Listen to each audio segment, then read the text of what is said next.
ফের বিস্ফোরক ভরতপুরের বিধায়ক হুমায়ুন কবির। ওয়াকফ আইন নিয়ে নিজের অবস্থানে অনড় হুমায়ুন। মুখ্যমন্ত্রী মমতা বন্দ্যোপাধ্যায় রাজ্যের শান্তি বজায় রাখতে চান। সংখ্যালঘুরা তাদের সম্পত্তি সুরক্ষার দাবিতে আন্দোলন করতেই পারেন। ঠিক কি বলেছেন হুমায়ুন কবির, শুনুন।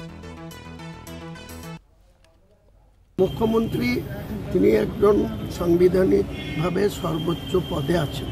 তিনার রাজ্য পিসফুল থাক, তিনার রাজ্যের মানুষ ভালো থাক, তিনার রাজ্যের মানুষ হিন্দু মুসলমান বৈধ খ্রিস্টান যারাই আছে সর্বধর্ম অবলম্বী মানুষ সম্পৃক্তি রেখে চলুন, সেটা তো তিনি বলবেনই। কিন্তু গ্রাসরুটের যারা মুসলিম, যারা লেখাপড়া কম জানে বা যারা ওয়াকফ বোর্ডের নিয়মে কি ছিল আর কি অ্যামেন্ডমেন্টে কি হয়েছে এই ব্যাপারে বিশদে যারা জানে না, তারা তো এখনও লেগেই থাকবে যে তাদের সম্পদ কেউ যেন হস্তক্ষেপ করতে না পারে। মুখ্যমন্ত্রী বলেছেন বললেই সবাই চুপচাপ হয়ে নাকে তেল দিয়ে ঘুমাবে, এরকম তো ব্যাপার না। উনি বলেছেন যে আন্দোলন করতে বাধা নেই, কিন্তু আন্দোলনের নামে উচ্ছৃঙ্খলতা করা, বিশৃঙ্খলতা করা, লুটতরাজ করা, খুন করা, এটা তো কোনো কথাই মান্যতা দেওয়া যায় না। এই নিয়ে আমরা বিস্তারিত জানবো। আমাদের সঙ্গে ফোন লাইনে রয়েছেন কলকাতা টিভির পলিটিক্যাল এডিটর, মাফ করবেন, সরাসরি নিউজ রুম থেকে রয়েছেন কলকাতা টিভির পলিটিক্যাল এডিটর আশিস চট্টোপাধ্যায়। আশিসদা, ফের বিস্ফোরক মন্তব্য করলেন হুমায়ুন কবির। তার এই মন্তব্যকে কিভাবে দেখছে রাজনৈতিক মহল?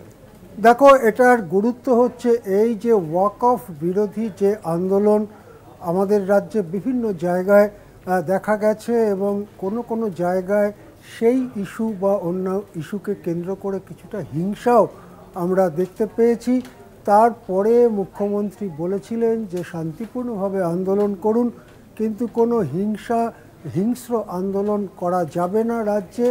মোটামুটি সেই কথারই প্রতিফলন দেখা যাচ্ছে হুমায়ুন কবিরের কথায়, কিন্তু যেটা উনি বারবার জোর দিয়ে বলেছেন যে সাধারণ মুসলিম যাদের মনে এই আশঙ্কা তৈরি হয়েছে যে তাদের সম্পত্তি নিয়ে নেওয়া হবে, তারা তাদের সম্পত্তির উপরে অধিকার রাখতে পারবেন না, তারা হয়তো অত আইনের কুটকচালি জানেন না যে আগে আইন কী ছিল, এবছরে কি নতুন আইন হয়েছে, কিন্তু তারা তাদের সম্পত্তি রক্ষার জন্য নিশ্চয়ই অগ্রণী হবেন, এবং সেই জন্য যে আন্দোলন, সেই আন্দোলন চলবে, শান্তিপূর্ণ হলেও সেই আন্দোলন চলবে, এই কথাই হুমায়ুন কবির বললেন। এবং এই কথার মধ্যে দিয়ে স্পষ্ট হলো যে হুমায়ুন কবির বা এই শাসক দলেরই একাংশ তারা আন্দোলন চালিয়ে যেতে চাইছেন এই ওয়াকফ সংশোধনী বিল 2025-এর বিরুদ্ধে।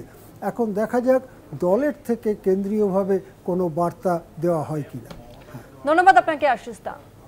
ফের বিস্ফোরক ভরতপুরের বিধায়ক হুমায়ুন কবির। ওয়াকফ আইন নিয়ে নিজের অবস্থানে অনড় হুমায়ুন। মুখ্যমন্ত্রী মমতা বন্দ্যোপাধ্যায় রাজ্যের শান্তি বজায় রাখতে চান। সংখ্যালঘুরা তাদের সম্পত্তি সুরক্ষার দাবিতে আন্দোলন করতেই পারেন।